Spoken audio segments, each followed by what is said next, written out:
মামুনুল হক কে? মামুনুল হক আল্লাহর একজন অনুগত থাকার চেষ্টারত তার বান্দা, আল্লাহর মাখলুক এবং মানবতার কল্যাণ করা যার জীবনের উদ্দেশ্য।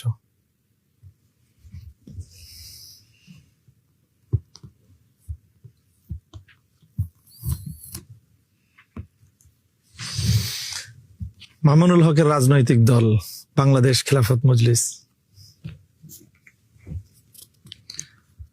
মামুনুল হকের বাবা কে? মামুনুল হকের বাবা পাক ভারত উপমহাদেশের অন্যতম শ্রেষ্ঠ হাদিস বিশারদ, বাংলা ভাষায় সর্বপ্রথম সহিহ বুখারী শরীফের ভাষ্যকার শাইখুল হাদিস আল্লামা আজিজুল হক রহমতুল্লাহি আলাইহি।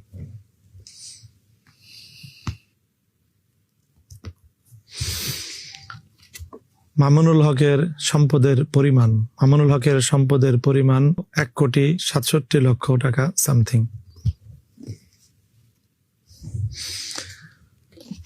মামুনুল হকের আফগানিস্তান সফর সম্পর্কে। মামুনুল হক শুধু শোনা কথায় বিশ্বাস করতে চায় না, মামুনুল হক নিজে স্বচক্ষে দেখেই বিশ্বাস করতে চায়। তাই একটি যুদ্ধ বিধ্বস্ত 40 বছর ধরে নিপীড়িত অসংখ্য শহীদের রক্ত বিধৌত আফগানিস্তানে নতুন শাসক গোষ্ঠী কতটা তারা ভালো করতে পারছে, তাদের সমালোচনা কতটা বাস্তবসম্মত, বিষয়গুলো স্বচক্ষে নিরপেক্ষ দৃষ্টিতে দেখার উদ্দেশ্যেই মামুনুল হকের আফগানিস্তান সফর। মামুনুল হক বিখ্যাত কেন? মামুনুল হক বিখ্যাত কিনা জানি না, মামুনুল হক কে মানুষ চেনে, যে জন্য মামুনুল হক অন্যায়ের বিরুদ্ধে প্রতিবাদী কণ্ঠস্বর।